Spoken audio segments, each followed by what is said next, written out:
I'm not sure I can beat that, but I declare open this graduation ceremony. Please be seated.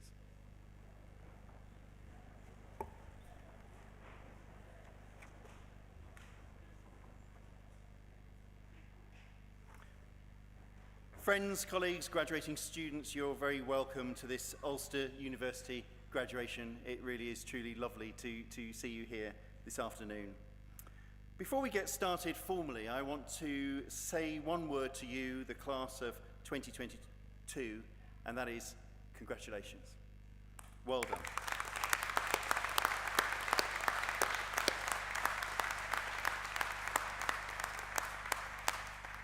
It's no exaggeration to say that all of my colleagues and I are absolutely thrilled to be here today with you to celebrate you and everything that you've achieved. This is your day. It's one that you've worked incredibly hard for, and we want you and all of your family and friends who are here with you today to enjoy the occasion and to make the most of this celebration. And for those of you here in the audience, when your friend or loved one comes across the stage, feel free to applaud, shout, cheer, whatever you want to do to make your congratulations known. Let's make some noise. I know this ceremony, when you look at it with the kind of the pomp and ceremony, I think it needs to be in hushed tones. Perfectly okay to do those shout-outs, and we're delightfully accompanied with some other sounds too. That's all fantastic. It should be a family affair, so thanks for that. For you, our graduating students, when you come across the stage, do take your time. There's sometimes when I do these events and I see that it's like people are doing an impression of Usain Bolt, you know, it's as quick as you can get across the stage. We do have a photographer and so forth, and there's a photo being taken, so just come serenely across the stage and take your time. Enjoy your moment because you deserve it. And when we do meet, I'll be out here at the front, and there's an opportunity to do whatever you'd like to do, whether it's shake hands, fist bump, elbow tap. Just give me a signal as you come in about what sort of greeting you want to do, or none at all if you don't want to, and just keep your distance. You go past it. It's all fine. But if we get that wrong, it sort of gets into a game of rock, paper, scissors, and that can be interesting too. And then as you get off the stage, you'll find that there's some hand sanitizer for you at the end. And here's one I got here for me too at the end of all of that handshaking. So feel free to greet across the stage as you would like. I'm delighted to shake anybody's hands as you come across. Today is a really important day, and it's one that we hope that you'll remember for a long time. So please do take the opportunity to ensure that you look at the camera as you go across and so forth. Now then, the successful completion of any university course is always a momentous personal milestone. It represents the culmination of years of dedicated study, effort, determination, and commitment, and it's an opportunity for public recognition here today of the hard work that's got you here. And for you, it's even more special, of course, because you kept going and you achieved your results despite having to contend with everything that the COVID pandemic threw at us. You refused to let anything get in the way of completing your programme, and that's a real achievement. You've got every right to be proud of yourself and your achievements, and as a university, we, of course, are proud of you too. The university staff who have supported you, the lecturers, technicians, and professional services teams have also contributed to your learning experiences, and I extend my thanks to each of them. Thank you very much, colleagues, for all of the support that you've given to our graduating students here. And we are all thrilled with your success, and we're delighted to be with you here today, celebrating with you. And of course, we're not the only ones celebrating with you today. You graduate today as perhaps a daughter or a son, a sister, a brother, a husband or a wife, a grandchild, or a childhood friend perhaps. And I'm sure you're a deep source of pride to those closest to you. And those people will, I have no doubt, have been a source of great support to you over the course of your study. We know how important the role that they play in your university journey, and we're honoured to have so many of your family and friends with us today, and I know you will want to thank them. So I invite all of you, our graduates here on my left, to stand with me and applaud those on my right, showing your appreciation for everyone who's helped you along the way. So if I ask our graduates to stand, and we'll just give a vote of thanks to all those people here.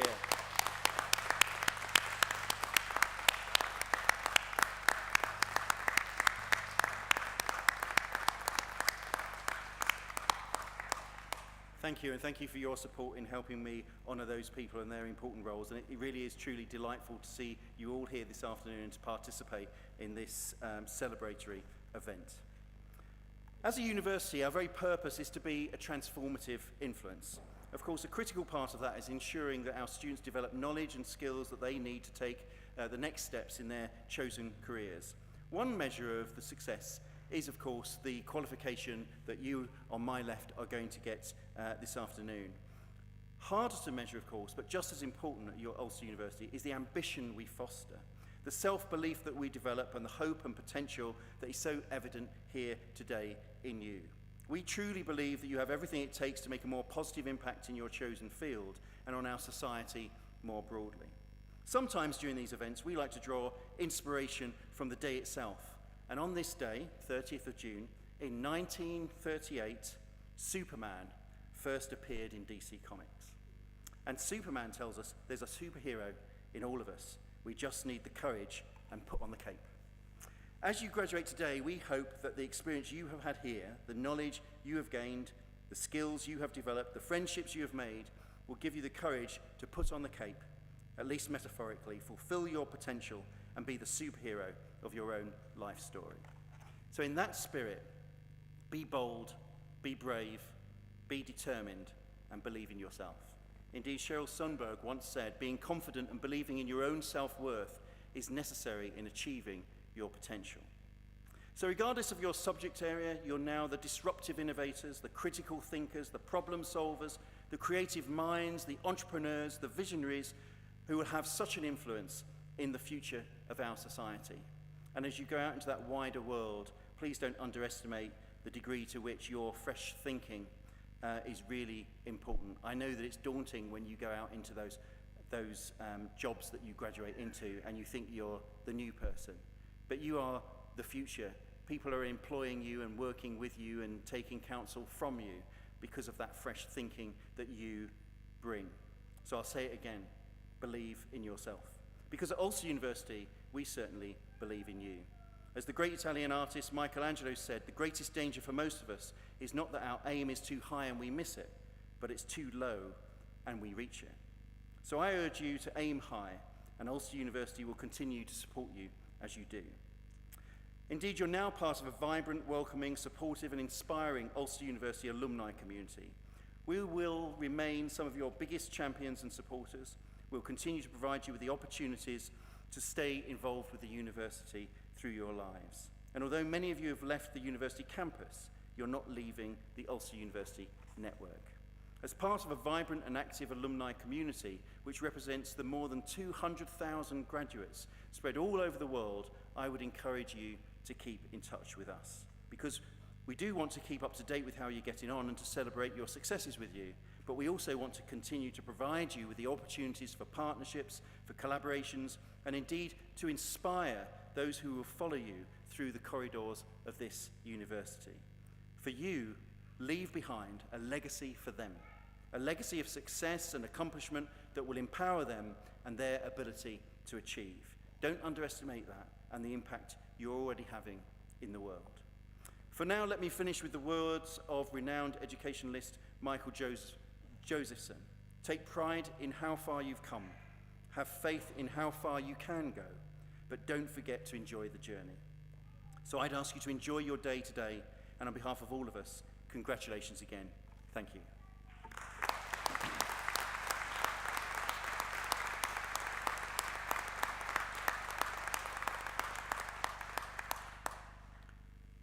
In accordance with the wishes of the Senate and by virtue of the authority vested in me, I confer honorary degrees, and other academic distinctions of the University of Ulster on those named in the conferment list approved by the Senate. I call upon Professor Seawright, Deputy Vice-Chancellor, to present Jenny Piper for the honorary degree of Doctor of the University.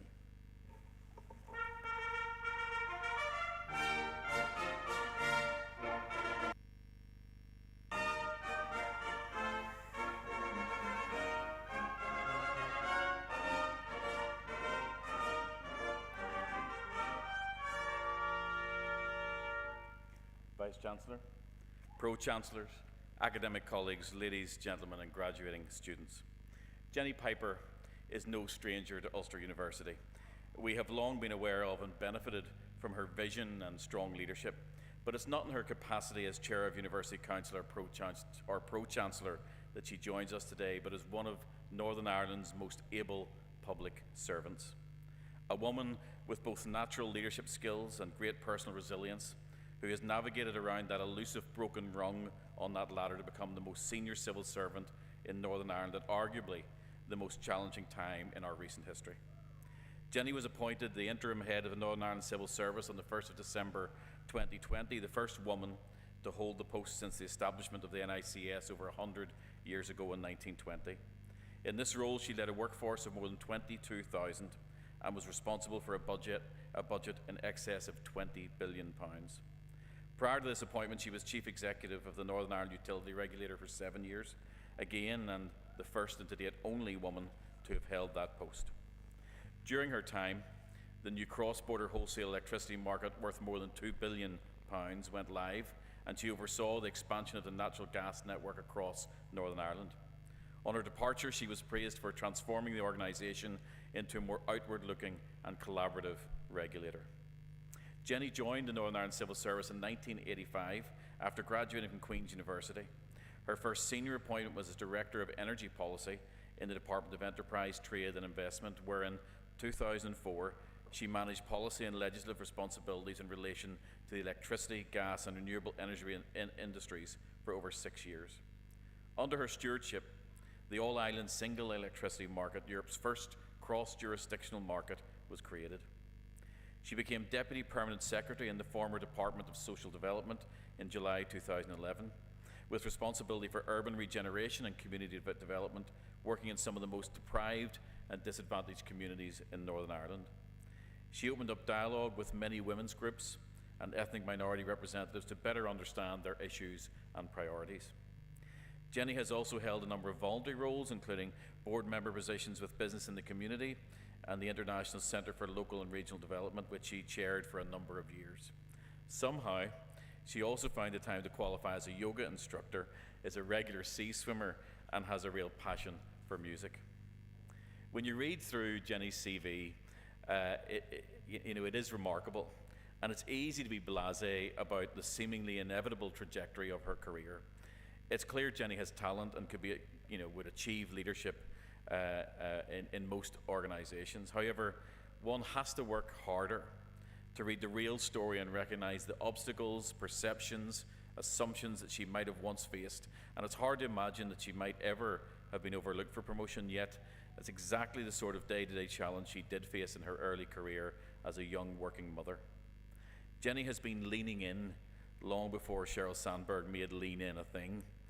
She had a strong role model in the presence of her mother, herself a bright and exceptionally talented woman, prevented from accepting a university scholarship and later forced to leave her employment on the grounds that she was married. This was in the same civil service that Jenny would go on to lead and herself become a strong role model for women and other underrepresented groups. Jenny is evidence that women make strong leaders. In many cases, they take on extra work compared to men at the same level and juggle many other responsibilities.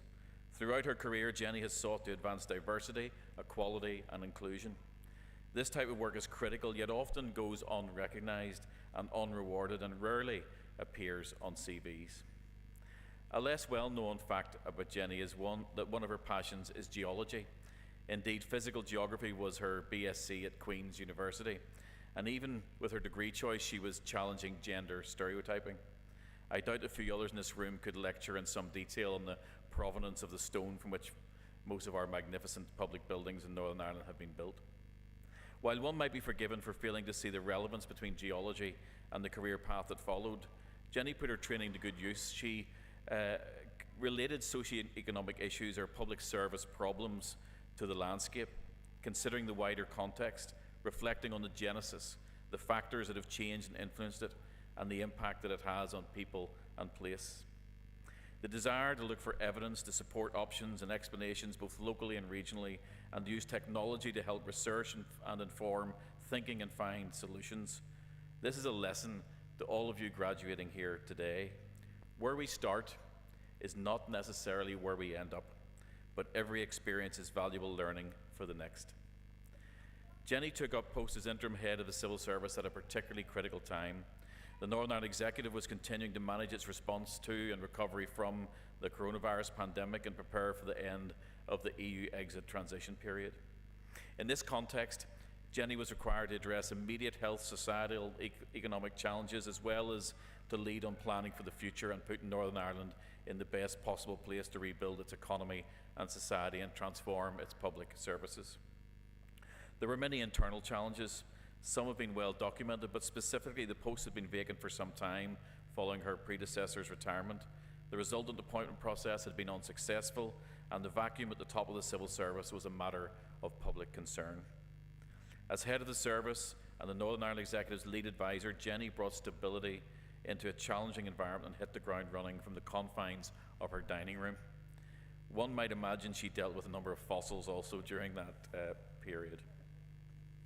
Psychologist Angela Duckworth talks about enthusiasm being common and endurance being rare.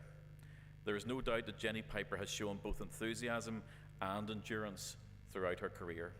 She has inspired, coached, and mentored many aspiring women, and in doing so, to steal a phrase from the great bard himself, she has to thine own self been true.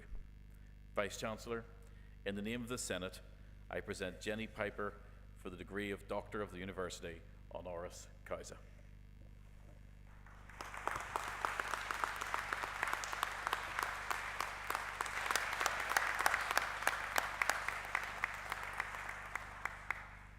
Jenny Piper, in the name of the Senate, I present to you the degree of Doctor of the University, Honoris Causa.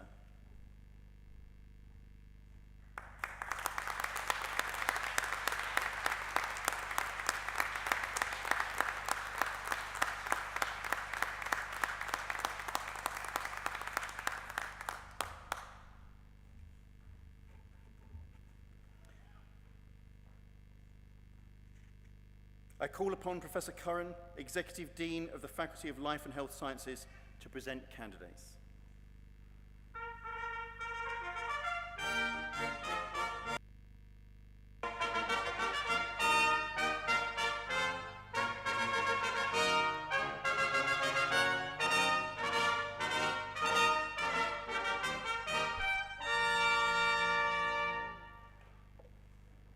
Vice-Chancellor, in the name of the Senate, I present to you candidates for the degree of Doctor of Philosophy.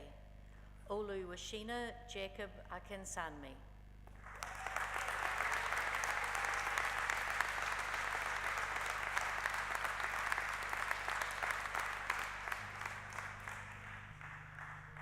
The degree of Master of Science in Applied Psychology, Mental Health and Psychological Therapies, Peter Allen.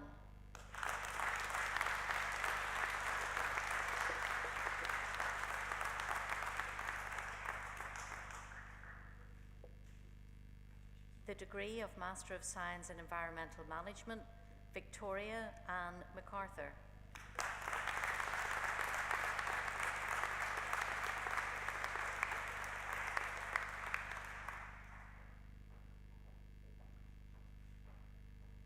Michael Jude McKevitt.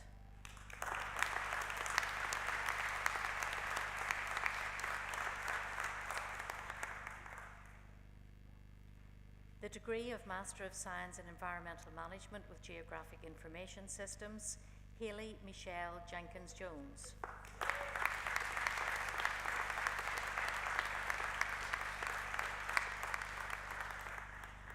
Michael John James Maxwell.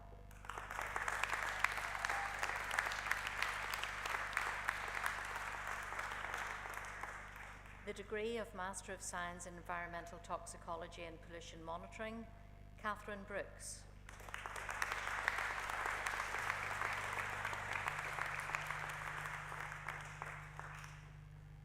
Laura Isabel Robbins.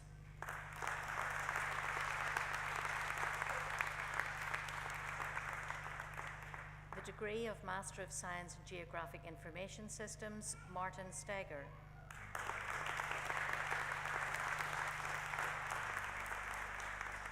The degree of Master of Science in Health Psychology, Patrice Riley.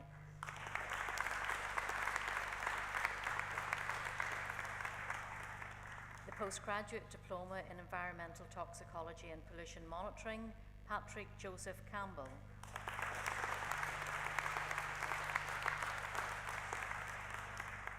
The Postgraduate Diploma in Geographic Information Systems, Russell James Armstrong.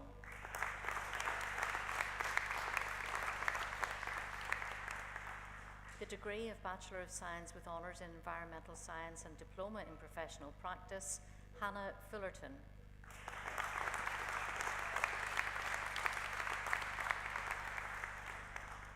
Abby Sarah Carey.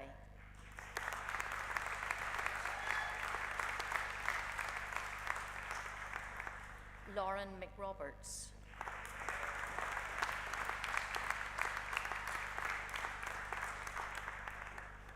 Kieran Minto.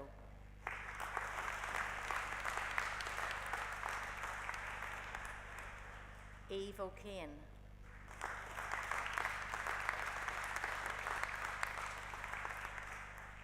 Liam Stewart.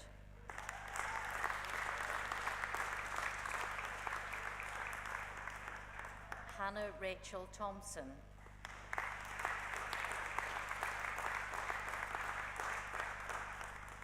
Adam Drysdale.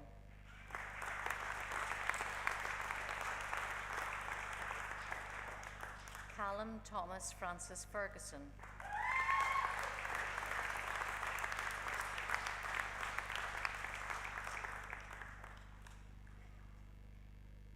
Taylor Harrison.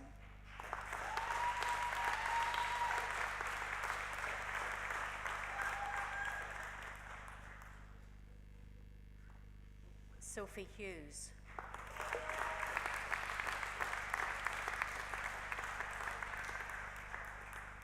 Jennifer Maxwell.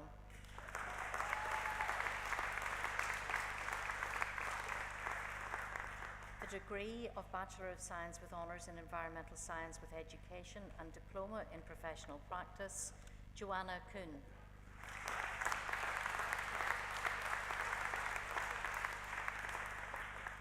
The degree of Bachelor of Science with Honours in Geography and Diploma in Professional Practice, Catherine Auld.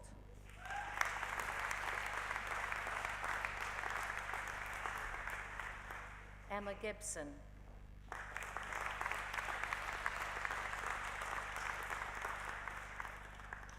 Jessica Agnes Graham.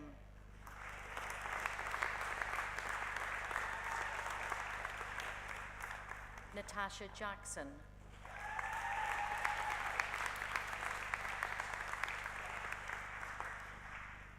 Angus McKee.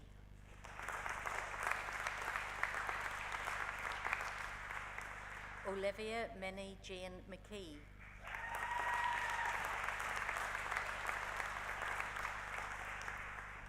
Jack Porter.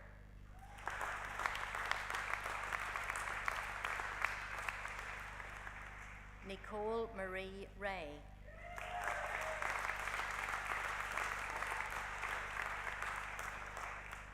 Eloise Margaret Williams.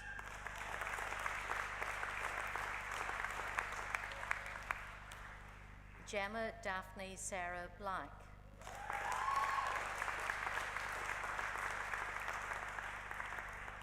Lauren Michelle Burke.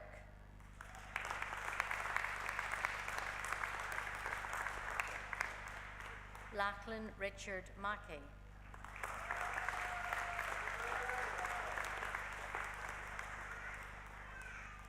Patrick Thomas William Moore.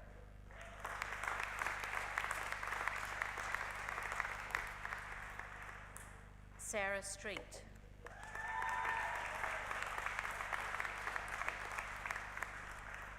The degree of Bachelor of Science with Honours in Psychology and Diploma in Professional Practice, Shannon Clerkin.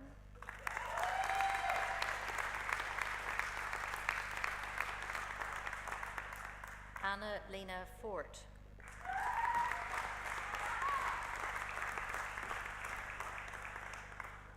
Kiva Louise Goldie.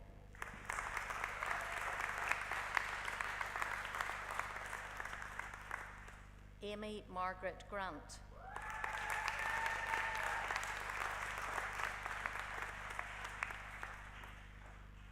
Lauren Hamilton.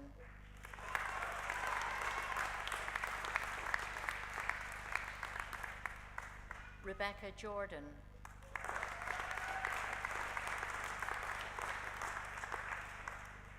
Jenna Ann McCachen.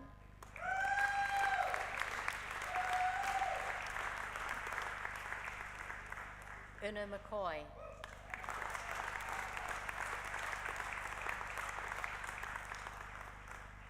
Sarah McKenna.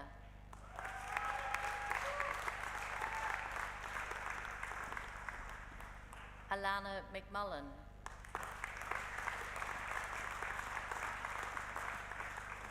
Samantha Royston Woods.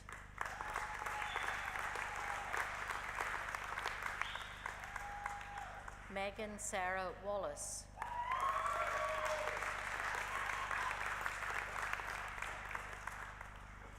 Chloe Carr.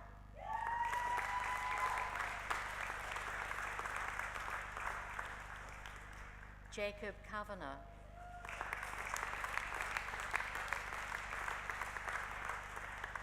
Jonathan Cousins.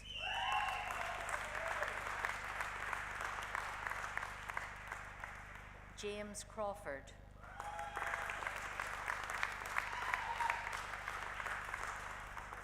Curtis Ellesmere.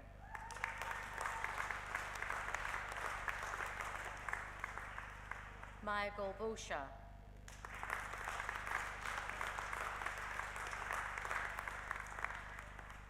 Olivia Lindsay Greer.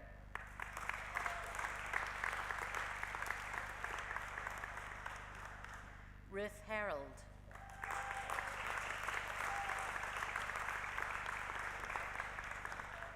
Rachel Hughes Farrell.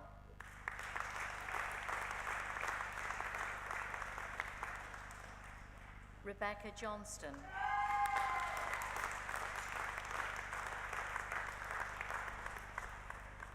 Kiva Lenihan.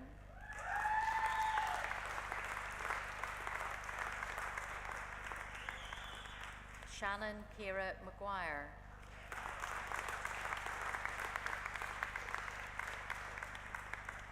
Caitlin Elizabeth Rankin.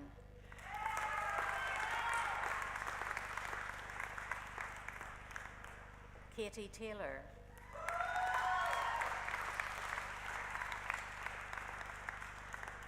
Devon Wilson.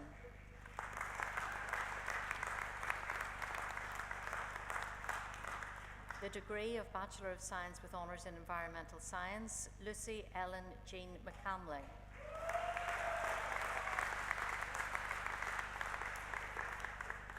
Jack McKeown.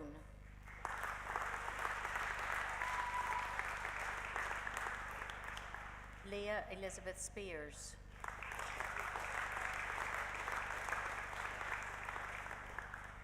Irish Alvarado.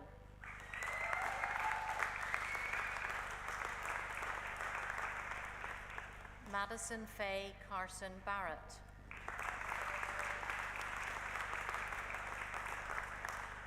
Jack Bingham.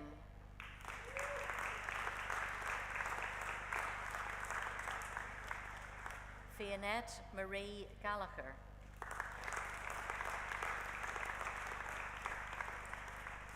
Chloe Little.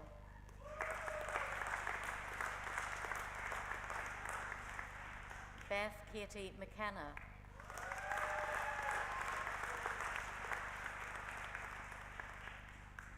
Lewis Christopher Shaw.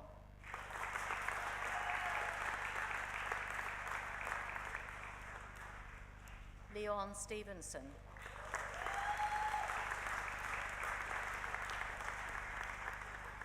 Zoe Wright.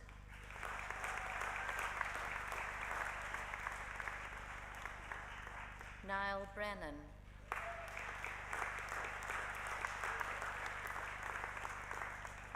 Nicola Taylor.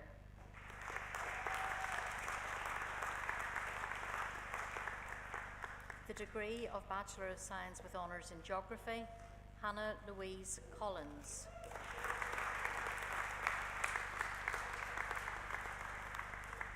Oren McCarry.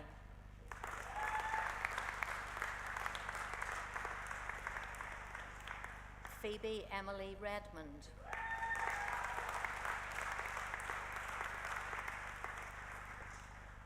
Jack Cardy.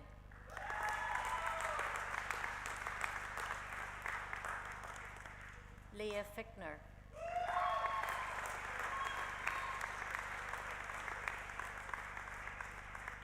Emma Hunter.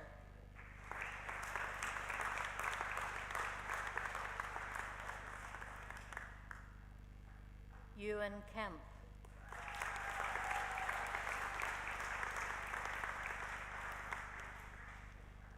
Lauren Julie Elizabeth Nell.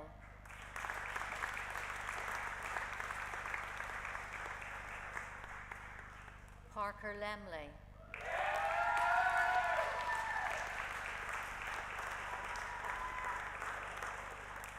Bradley James George McCallion.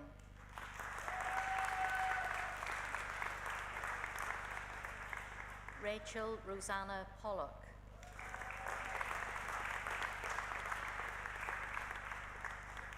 Beth Jane Robinson.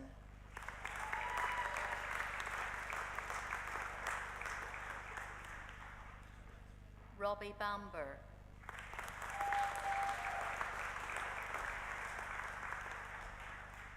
Sean McCann.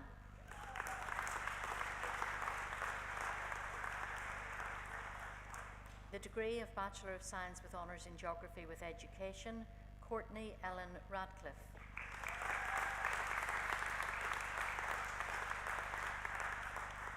The degree of Bachelor of Science with Honours in Psychology, Awulika Sarah Banya.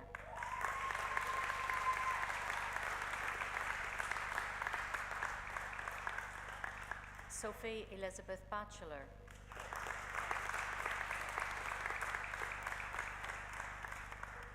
Chloe Celine Brown.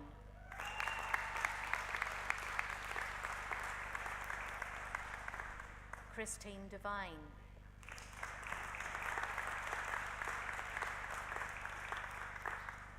Kathleen Dillon.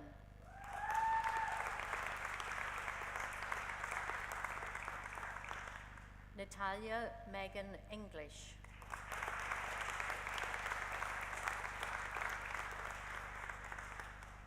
Laura Hamilton.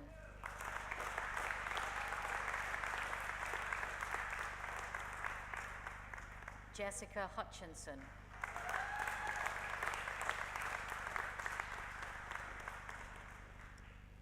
Brona Mary Lee.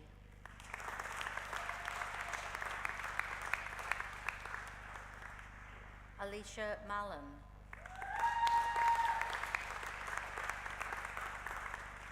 Amy Louise Merrin.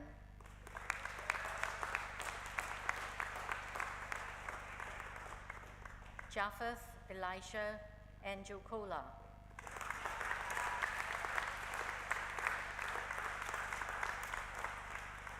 Stephanie Pollard.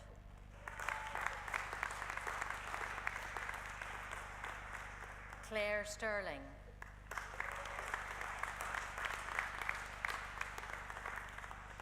Amy Traynor.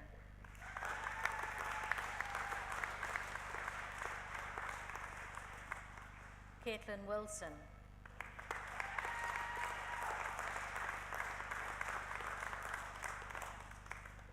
Melissa Akarsu.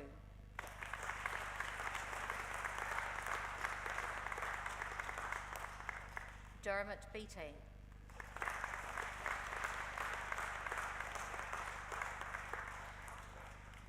Paul Aidan Bradley.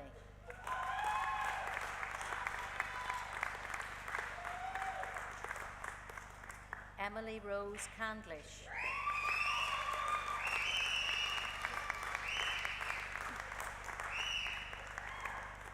Robin Cardwell.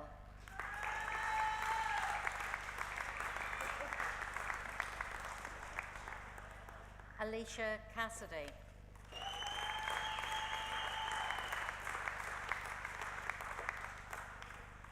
Cara Coyle.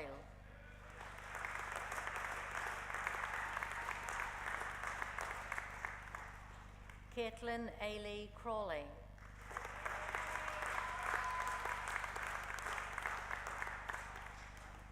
Carla Cummings.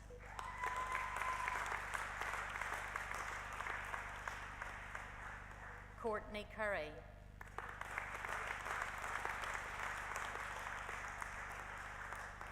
Etienne Glynn.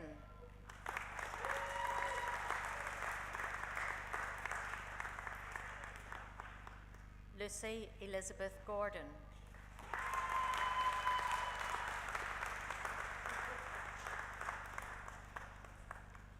Charlotte Hyde.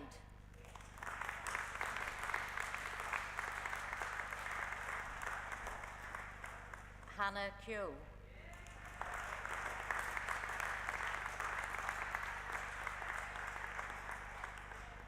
Martina Kistova.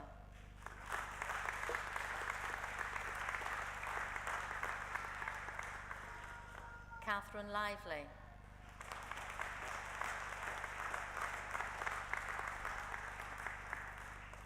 Chantel Monique Macaulay.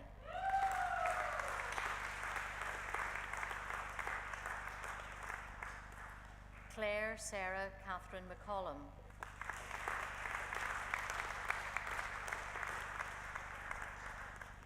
Olivia McElroy.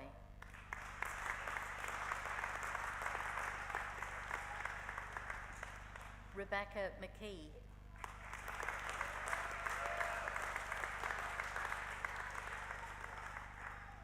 Tess Miles.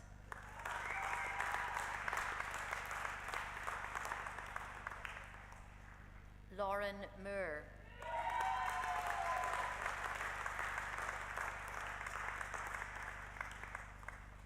Rebecca Elizabeth Murphy.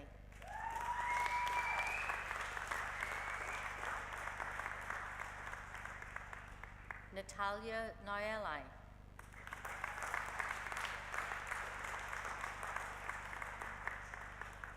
Caitlin Nolte.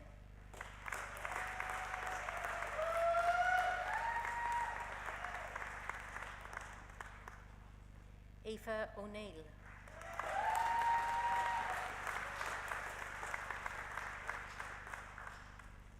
Erin O'Neill.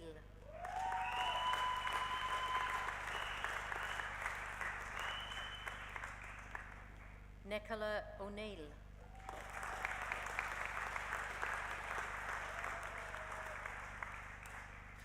Callum Peake.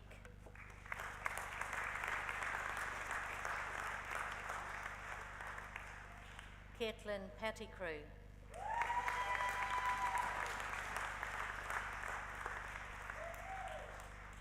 Kiva Marie Preston.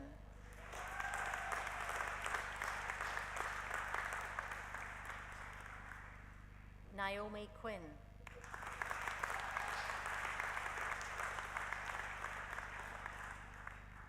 Athena Brooke Rainey.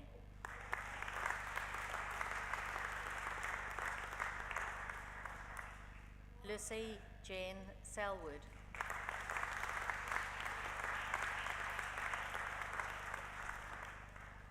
Rebecca Elizabeth Surgeoner.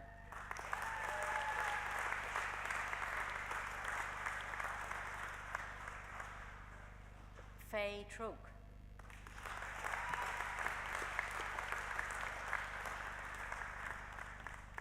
Katie Walker.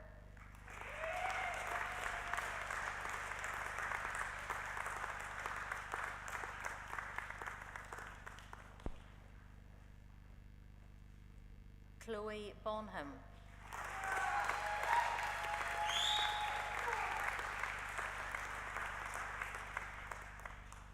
Amy Burns.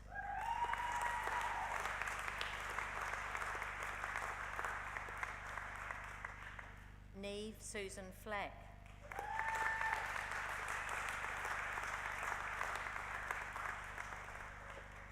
Holly Shaw.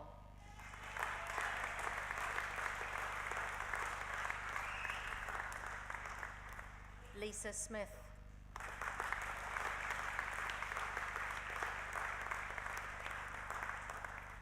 The degree of Bachelor of Science with Honours in Social Psychology, Demi Chesney.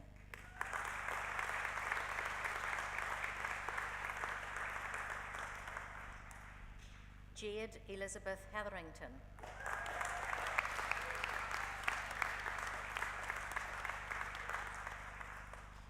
Rebecca Webb.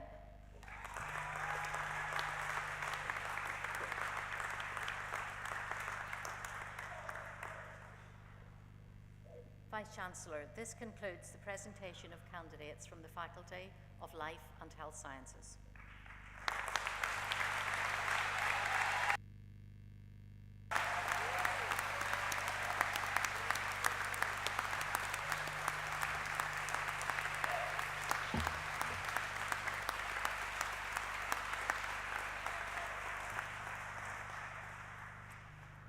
Thank you, Professor Coleraine, for presenting candidates.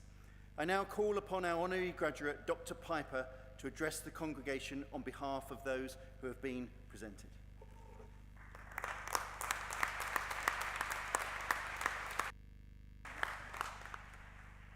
Well, good afternoon, everyone. Vice-Chancellor, Council colleagues, members of Senate and staff, fellow graduates, friends and family. I'm really very touched and frankly just chuffed to receive the honour bestowed on me today, and I'm delighted to be here on the beautiful Coleraine campus sharing in this ceremony with you. Deputy Vice-Chancellor, Professor Seawright, thank you for your kind words. It's actually quite overwhelming to hear the reflection on my career. I almost didn't recognise myself. I started that career as an undergraduate from that other university, and I still remember my graduation ceremony and indeed my outfit on that day.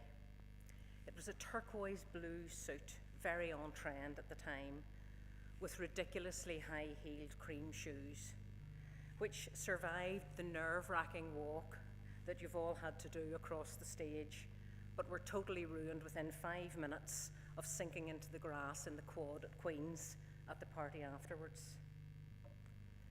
Back then, I had no notion of what I was going to do with my degree. I was toying with the idea of staying on for a master's or a PhD, or going into teaching, but in the end, I decided to take up an interview application with the civil service. I thought it would be a way of earning some money while I made up my mind. I never imagined that I would end my working career as head of the entire Northern Ireland Civil Service. It was not a role I ever aspired to, nor indeed was it one that I wanted. It was, however, a challenging, fascinating, but frequently harrowing experience. If only I wasn't bound by the Official Secrets Act, I could tell you lots of stories and I could write an amazing book. I was the first in my family to go to university, and I'm sure many of you can relate to that, because although both my parents had scholarships to go to Queen's in 1953, neither were able to take up their studies. They came from humble beginnings, what would have been described back then as working class households, and their parents needed them to go out to work and bring the wages back to help support the family. I'm convinced, however, that if they had gone to Queen's, they would have met there because they both wanted to study classics. As things turned out, both of them went into the civil service. My mum as a secretary in Belfast, and Dad as a clerical officer working in a skill and jobs and benefits office. He commuted on the bus every weekend and lodged on a farm in Killadise. They didn't meet then, but did meet in 1959 at a trades union conference in Carnlough. Both of them were active members of the union NIPSA, and my dad at the time was a union rep, and he was there on the platform speaking on gender equality and equal pay issues. Mum was smitten. When they married in 1961, it was just so ironic that my mother had to resign from her job because of the marriage bar, as Professor Seawright has mentioned. Civil servants weren't allowed to be married at the time and remain in work. And of course, it was the woman who had to resign. I still find it quite hard to believe that such a rule existed and wasn't lifted until the 1970s. Thank goodness times have changed. I tell you all this because my parents' experiences had a very significant impact on me. My mother's ambitions were thwarted in terms of a university place and a working career, so she was absolutely determined that her children would not face any such impediments in terms of their own opportunities. So there was never any doubt about the importance of education in our house growing up and the natural extension of school into university. My middle sister, Lindsay, whom I'm delighted is here today, and my youngest sister, Vivian, both followed me to university. One is a talented poet and wildlife photographer, and the other works for the University of Cambridge, and I'm so proud of both of them. Mum made many sacrifices for us, and we never doubted her support and determination to see us succeed. After her own disappointments, it was a further irony that she was unable to attend my graduation ceremony from Queen's, as she was in hospital recovering from surgery at the time. But she passed away in 2008, knowing that all three of her daughters had fulfilled our potential in ways that she was denied. My father, having joined the civil service at the lowest grade, went on to become a permanent secretary, the most senior rank other than head of service.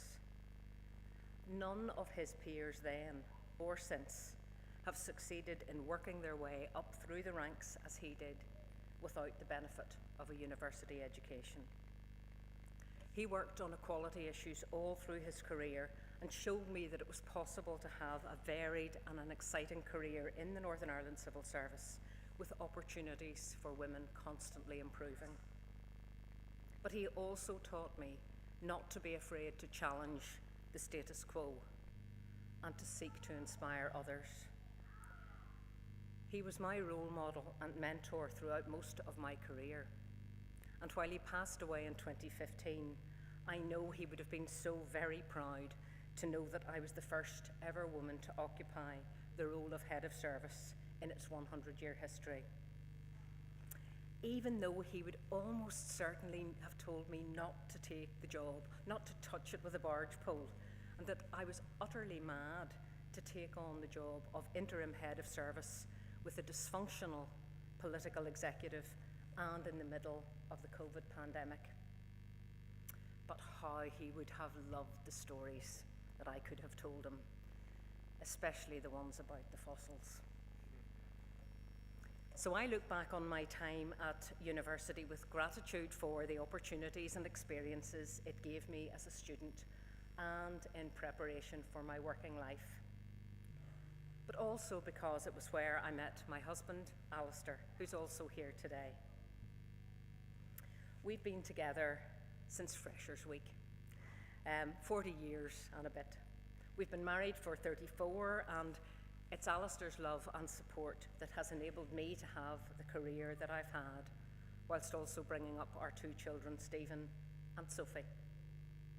Both of them went on to university themselves and are now forging their own paths, one as a senior scientist in Newcastle-on-Tyne, working on cancer diagnostics, and the other as a field guide and ranger on a game reserve in South Africa. Not a very common profession for a woman, even there. I remember both of their graduation ceremonies and wondering at the time what they would go on to do. We are so very proud of both of them as they make their way in the world. So I can relate to all the parents and families here today as you have seen your student up on the platform. I would acknowledge and thank you for the love, support and sacrifices that you've made for your graduate and the examples that you've set them in your own lives. And my message to the new graduates is never take for granted your time at university or any of the experiences that you've had, and never forget that support that you have had and will continue to have from your families and friends.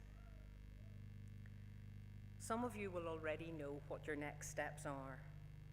But don't worry if your career path, like mine, don't worry if it wasn't clear. If you're open to new challenges and to working hard, that path will emerge. My own mantra has always been to get out of your comfort zone and do a little bit more than you think you're capable of. Or as Seamus Heaney put it, much, much more eloquently, walk on air against your better judgment. You might surprise yourself with what you can achieve, because I know I have. And I'm proud to once again be a graduate at the end of my full-time career, and I want to thank the university for conferring this honour on me. I never imagined I'd be awarded an honorary doctorate for simply doing my job for 37 years to the best of my ability. I remember when I was interviewed for that job to join the civil service back in 1985, when we were still in the midst of the Troubles, and I was asked why I wanted to work in the Northern Ireland Civil Service. The answer was easy and genuine. I wanted to make a difference to the place I lived in, to the lives and the well-being of people here. The journey of improving public services is a never-ending one, and I hope that I've succeeded in making positive change in the areas that I've worked in, and that I've been a mentor and a role model for others. I've been a member of Ulster University's Council since 2016, and I've never been more excited about what this university has achieved and still has to offer. Not just in terms of the range and quality of education it provides right across Northern Ireland and beyond, but also its ambition, like my own, to contribute to the social and economic well-being and success of this region, and to make a real difference. I'm truly grateful for the recognition that Ulster University has bestowed on me. Thank you again. And I leave my final thoughts with my fellow graduates today. I will always be proud to say that I'm an alumna of Ulster University, and I will always be a champion for everything it stands for. I hope that you will be too. Congratulations and good luck for the future. Thank you.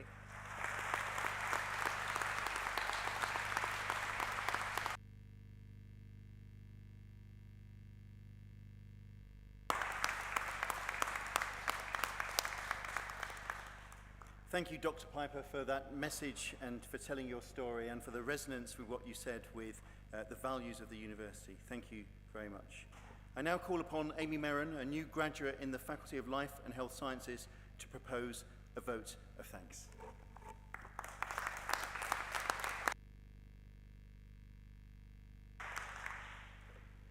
Vice-Chancellor, academic staff, fellow graduates, family and friends, I am honoured to speak to you on behalf of those graduating today.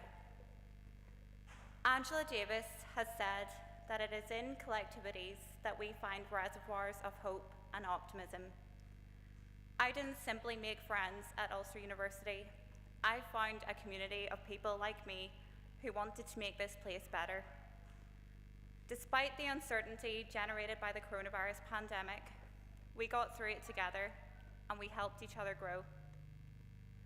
Throughout my time at Ulster University, I am grateful to have had the opportunity to work with both students and faculty members on a local and a national level through my course, university societies, and the Student Council.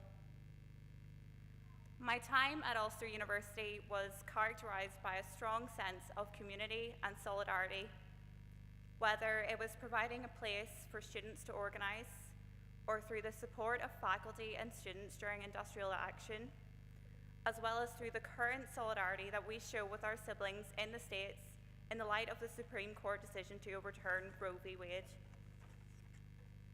Those who know me will know that I prefer to keep myself busy, so I immersed myself in student politics as well as local politics, because it was important that students had their voices heard. In May, I received the USI Student Activist of the Year award, but this award was not just for me. It was for all of us who advocate on behalf of others, fight for what we feel is right, and who confront injustice wherever we see it. None of us could have anticipated the impact of the global pandemic on all aspects of society. University life was reshaped along with the rest of the world as we adapted our lives and learning. We are grateful for the dedication and commitment of the staff within Ulster University, who enabled us to continue in our studies and keep our ambitions on track. For many of us, these past few years were more difficult than we could have ever imagined, and I extend my heartfelt condolences to those whose loved ones could not be here today. My fellow graduates and I would not be here without the constant support and direction that we have received from family, friends, and the academic staff at Ulster University. Therefore, I would like to thank you all for your support over the years.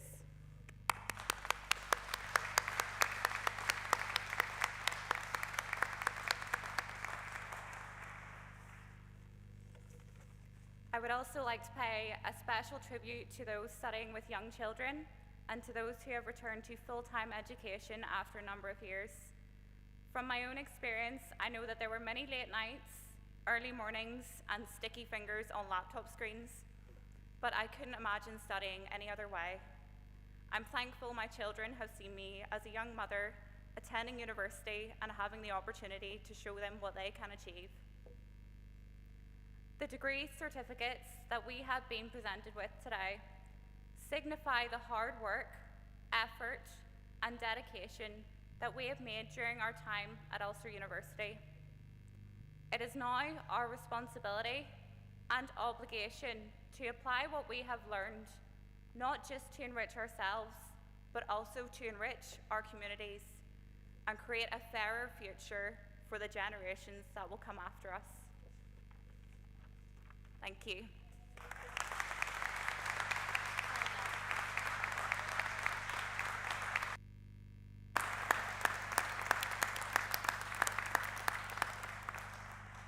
Thank you very much, Amy, for your address, and I want to particularly acknowledge the national award that you had, and it's really good to see that that fine tradition of student activism is alive and well, and it's really important that it is so. Thank you very much for that.